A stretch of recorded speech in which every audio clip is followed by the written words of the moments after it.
Hello aspirants, looking at current affairs for 7th November 2016. The news items which we have picked up from the Hindu are these 11. We'll discuss each of them in detail. The first one, government shuts schools as Delhi chokes. So we have been seeing alarmingly high pollution levels in Delhi. A blanket of smog has enveloped the city. Smog is smoke plus fog. So the Delhi government has presently decided to keep schools shut for 3 days. The main reason for this high level of pollution during present times is because of the large scale crop stubble burning in neighboring states.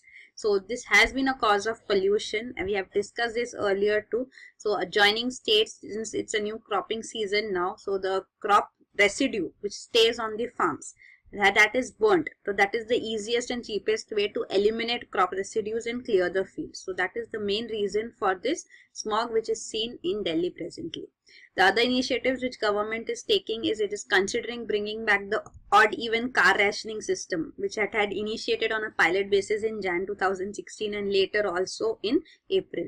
So the Central Pollution Control Board data which it sent to National Green Tribunal to showed that it did not result in significant changes in pollution levels. So that was the reason then, but now they are thinking of bringing it back too. Then all construction and demolition works in the city have been banned for 5 days. All use of all diesel generators have been prohibited for next 5 days. Only in hospitals and emergency mobile towers, such cases it is allowed. Otherwise, diesel generators cannot be used. The government is also thinking of sprinkling water on roads. So it is taking up initiatives on this. Then the next news item is 2 Jawans killed in Pakistan firing. So India-Pakistan relations still are not conducive. The Pakistani armed forces is said to be using shelling of mortars of a longer range too now. So it is affecting the villages adjoining to the LOC and international border too. Presently it is seen that the 192 kilometer international border between India and Pakistan is not affected, but then this green region which you see is POK. So in Poonch also presently it is seen that 2 soldiers were killed. So the international border is still calm, but across the LOC the cross firings continue. So they give a cover to the terrorists to infiltrate into Jammu and Kashmir in Indian side too. So that is seen. This is the Kashmir region here. So this is the LOC, this part, full green part here. This Saksham Valley is a part of POK but has been handed over by Pakistan to China. So Aksai Chin, Saksham Valley, these are regions under China. This green region, Gilgit-Baltistan region, is POK under Pakistan. This Siachen glacier is presently held by India, but then again this is a disputed territory. Also there are demands by Pakistan to demilitarize Siachen glacier too. So these are the parts. Then the next news item is at COP22, India will highlight climate impact on Himalayas. So Conference of Parties, which UNFCCC meets every time, that is called COP, Conference of Parties. So United Nations Framework Convention on Climate Change. So this will be the 22nd COP, Conference of Parties, which will be held in Marrakesh in Morocco, which is in Africa. So here the climate change will be discussed. India has decided to highlight the impact of climate change on Himalayas, especially on the 12 Himalayan states in India. So they say that there are severe effects. Global warming is much more severe, but then it has not got international attention required. So that is the reason why this will be highlighted. These are the 12 Himalayan states also, which you can see here, in which the Himalayas lie. So starting from Jammu and Kashmir, Himachal Pradesh, Uttarakhand, Sikkim here, then West Bengal, Meghalaya, Assam, Manipur, Mizoram, Nagaland and Arunachal Pradesh. So these are the 12 Himalayan states. So this can be important from even geography perspective in prelims.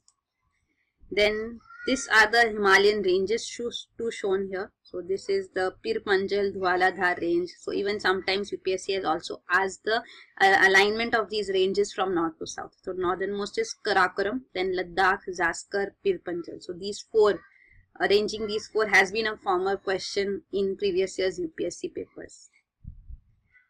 Then the next news item is startups capital drying up. So this is regarding startups not getting significant funding. The 4th round of funding which startups get are very few. Out of every 875 startups, only one is able to successfully raise 4 or more rounds of funding. So this has been a study done by IIT Madras. So this has come out. So there is a steady decrease in the average age of startups at the time of receiving angel investment. So angel investment is an investor who initiates and puts in money in new enterprises, encouraging entrepreneurs. So those are called angel investors. Angel means for a fresh graduate or a fresh person starting a fresh initiative. These are angels. So that is the reason why. If you're putting investment in established firms, then you're not an angel investor. So that is the term used in economy, angel investors. So here the finding is that the average age of startups at the time of receiving angel investment has decreased. So this is positive, good. Means earlier it was after 4.77, near 5 years, that the startup has been established and angel investor will come in and invest in it. But now it is seen in 6 months also. The average age has become 0.54 years. Means even in 6 months, less than 6 months actually, in 2015, that startups have been getting investment from angel investors. So this is a study done here. So many startups do crop up, but then reaching up to 4th round of investment is difficult for all of them. So that is the study here. Then the next news item is Andhra Pradesh develops cold feet over cultural center near Buddhist site. So Andhra Pradesh government was planning to set up a Film Nagar cultural center, but now it has dropped that idea. It is taking that aspect slowly because of the famous Thotlakonda Buddhist site, which is very close to the site which was declared or decided for this Film Nagar Cultural Center. So this is a huge Buddhist monastery dating to the 3rd century BC. So it is on top of the Thotlakonda mountains, hillocks. So this was part of an archaeologically sensitive area too. So it has to be preserved rather than bringing in construction in the adjoining area. So many Buddhist monks have also protested against this initiative. So now it is thinking of going slow on this. So it's important from culture perspective, knowing Andhra Pradesh cultural sites. Buddhist sites are especially important in prelims. So this is Thotlakonda Buddhist site monastery which is in news. Then the next news item is terrorist diary may change the course of Uri case. So this is regarding the attack which took place in Uri. So we have declared that it is LET, Lashkar-e-Toiba, which is behind this. So even hours after the attack, Indian government had declared this.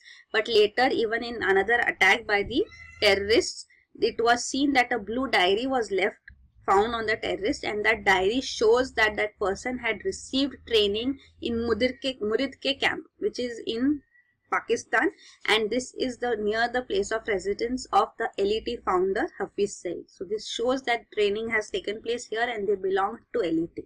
So this is an important evidence to strengthen the case in Uri attacks. Then the next news item is Sri Lanka wants to an end to bottom trawling. So we have already discussed this news yesterday too.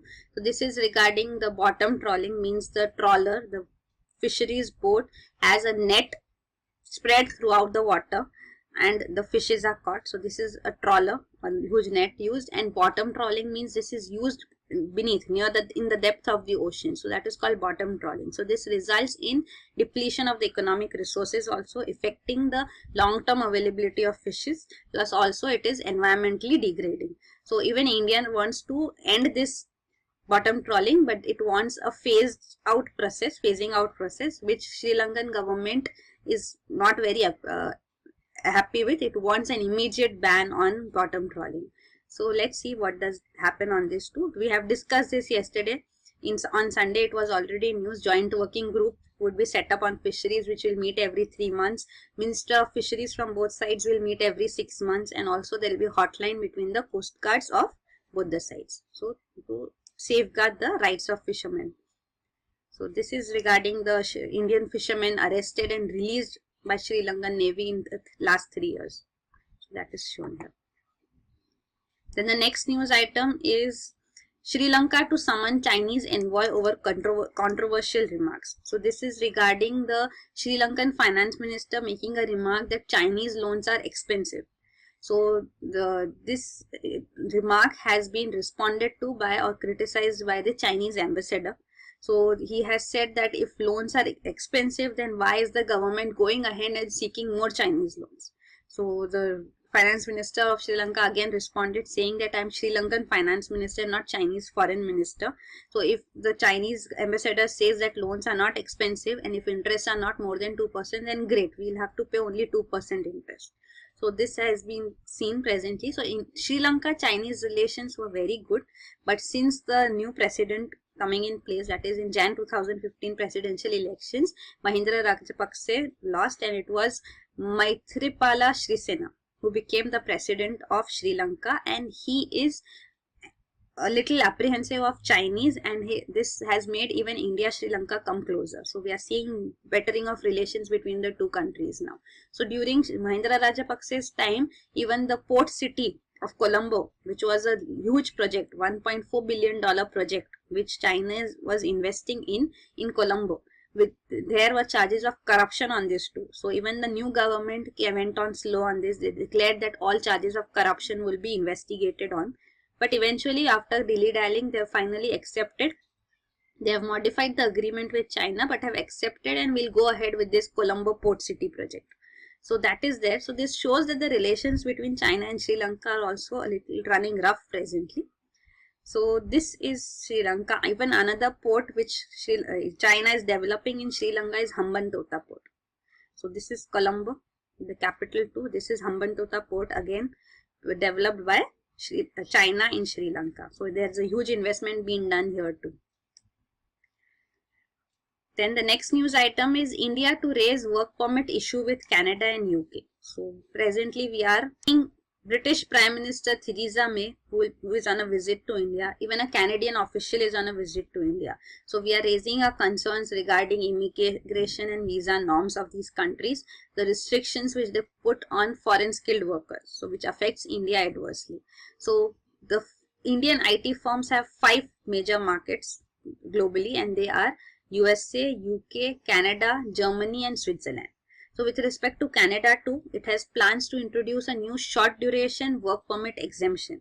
So if you're coming for a very short duration, you don't need a work permit. So it is with respect to intra-company transfers and experts coming in. So this exemption is for a very short period actually. So that is a concern there. It is only 30 days annually. So this is one aspect. Another aspect is the exemption which is provided in Canada from labor market impact assessment which is done. So this exemption is provided for specialized knowledge category, but these exemptions are not easily given. So there is again a demand for a clear and objective criteria under specialized knowledge category for exemptions in Canada. So these are the two major demands being raised with respect to Canadian immigration laws. Then the next news item is blood test to detect drug resistant TB. So Mumbai based researchers have developed a blood test which will be able to detect whether the patient has multi-drug resistant TB. So generally when a patient comes in, he is given first line of drugs for TB treatment. When that does not work, months elapse, then after that it is realized that he may be resistant to this drug, then a higher order drug is given. So would be better if this drug resistant TB is detected initially. So for that this test has been developed. So that is a blood test. Blood is taken and the serum is after the blood coagulation takes place, the liquid which is a protein rich liquid which is left behind. So that is a little light colored, amber colored liquid. So this liquid is tested, serum is tested to having 2 microRNA biomarkers. So if these 2 microRNA biomarkers are present, that means that the patient has multi-drug resistant TB, so that he can be given those treatments rather than using the first line of drugs. So that is the significance of this test. Then the last news item is lost Chandrabhaga river flowed in Odisha. So we have seen one river on the western side, that is Saraswati river, which was present, and that has been proved by an expert panel. So now there is another research which is being done, and it has been proved because of the paleo channels. So paleo channels are the remnants of an inactive river which have been found near Konark, the sun temple in Konark. This river is Chandrabhaga river. So this Chandrabhaga river in Odisha. So Konark is the 13th century sun temple which is also a UNESCO World Heritage Site.